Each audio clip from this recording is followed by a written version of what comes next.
Hi guys, welcome to Winsop Cottage Garden. My name is Hannah. I'm so glad that you decided to join me today. We are back in the city and today we have a slightly different video than we've done in the past. We are going to be making a floral arrangement bouquet for one of my coworkers who is actually transitioning to a new next step in her life, which actually makes me kind of sad, but I thought that I would make her a bouquet with flowers from my garden on one of her last days as kind of a thank you and a good send-off. And I thought I could bring you guys along as I harvest and put it together.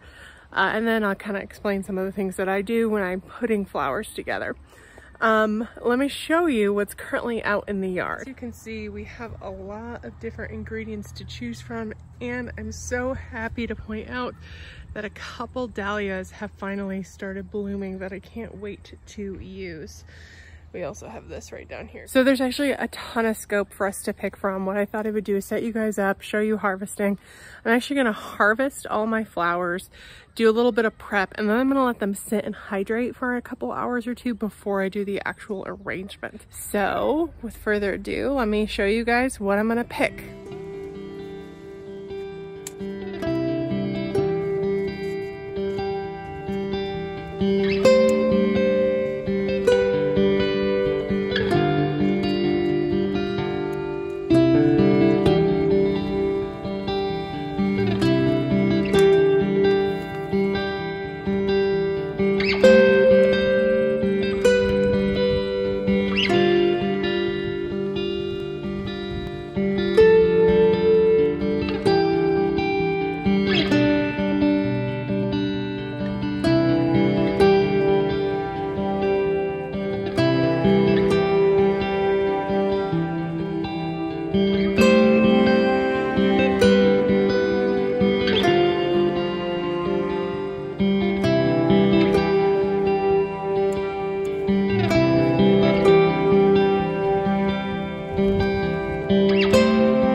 Okay, I got everything cut and processed out in the yard. You may have seen me stripping leaves directly from things. I like to do that outside and just kind of leave them in the yard as long as it's not an eyesore, so that it can feed the yard and become mulch and feed the soil that grew it. But let me quick show you what I'm working with, and I'll add the caveat that I picked way too many flowers for one bouquet, so I'll probably make myself one too. So this might be a double bouquet video. I wanted to kind of show you what I'm working with. You may have seen me like empty my bucket a few times. I have another bucket that's in the sink filled pretty high because I know that this is going to soak up some water quickly.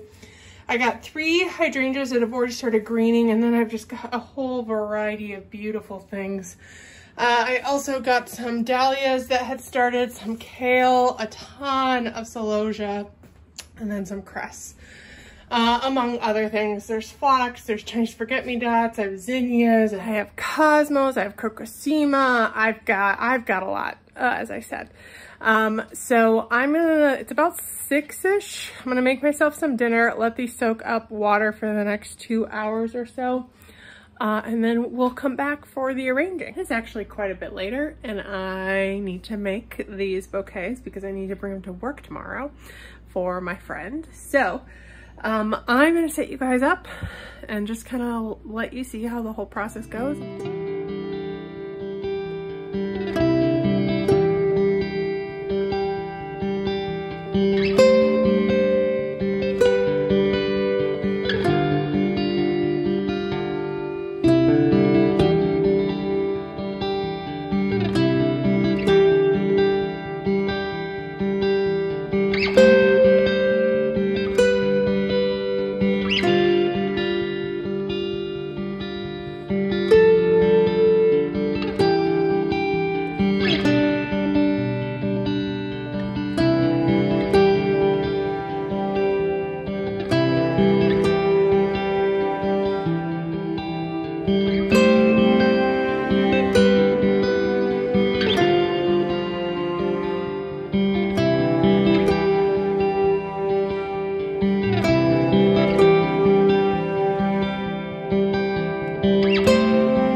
Bouquet for my friend is done, and I think it looks amazing. She's gonna love it. Let me show it to you in a little more detail, and I'll point out some of the different flowers that I used in this. Here it is. Let me just give it a little spin so you can see all the different angles. I jammed a lot of things into this.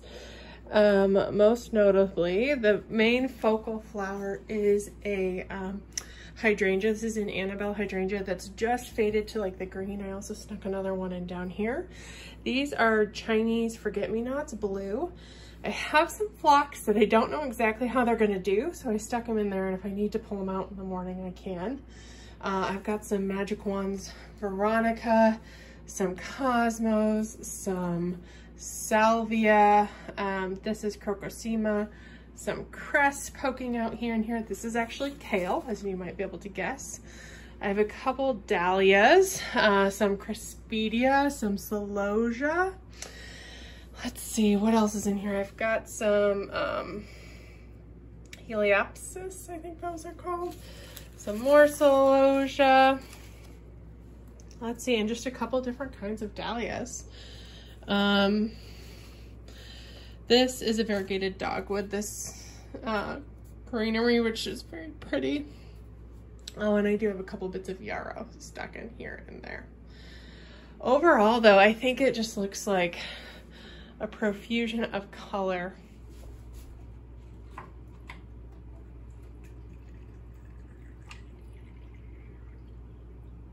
You probably just saw me fill the water up to the tippy top. I suspect with the number of stems I have in this vase, they're gonna be really thirsty. So I'm gonna check it. It's almost about 10, to be honest. So I go to bed about midnight. I'll probably check it then, refill it, check it in the morning. If it needs to be refilled, I'll probably try to take it to work and refill it there. It is a tiny bit lopsided, but to be honest, it wasn't in my hand. I think it's the vase. I don't really have a great wide mouth vase. That's not something that means a lot to me. This is one that I'm gonna give her and I don't expect back. So this like little bowl is what I got. But anyway, I'm gonna put this to the side and quickly make up something with the remainder of the flowers I have.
actually got 2 more bouquets out of what I had because I noticed that I had a ton of really short stems that I turned into a short style bouquet. Let me show you the shorty first, and then we'll do the bigger one. So this is the shorty.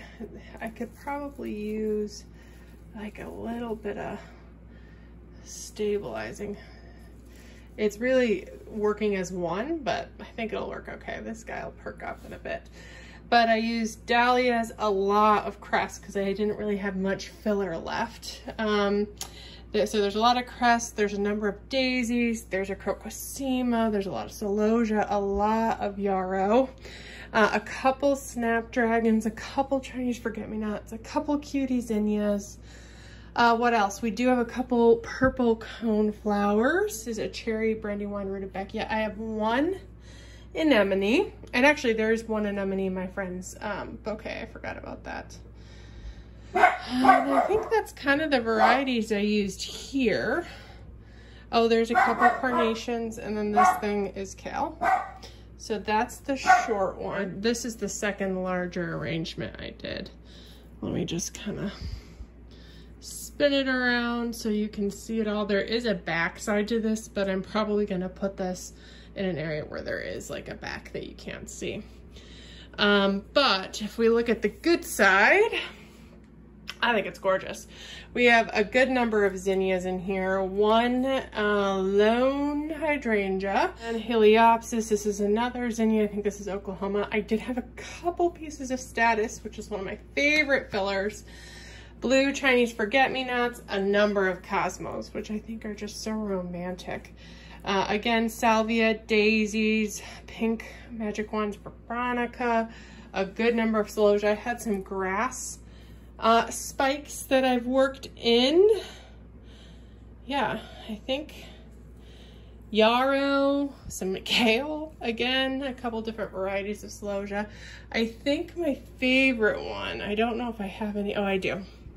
In here, this one is my favorite kind of celosia that I've grown this year. I just think it's so pretty and like a hot little like lipstick. Sometimes it looks like lipsticks or coral.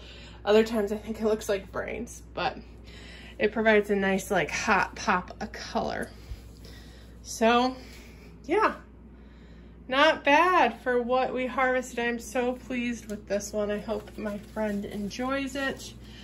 And it's a nice little surprise to wish her well on one of her last days. Anyway, guys, thank you so much for joining me in this video. It was really fun getting to arrange flowers with you. Hopefully we'll get to do it again as more things come into season. I actually cut and make bouquets for myself weekly, so you'll probably see more of these in the future. Thanks again for joining me, and I can't wait to see you in the next video. Bye-bye.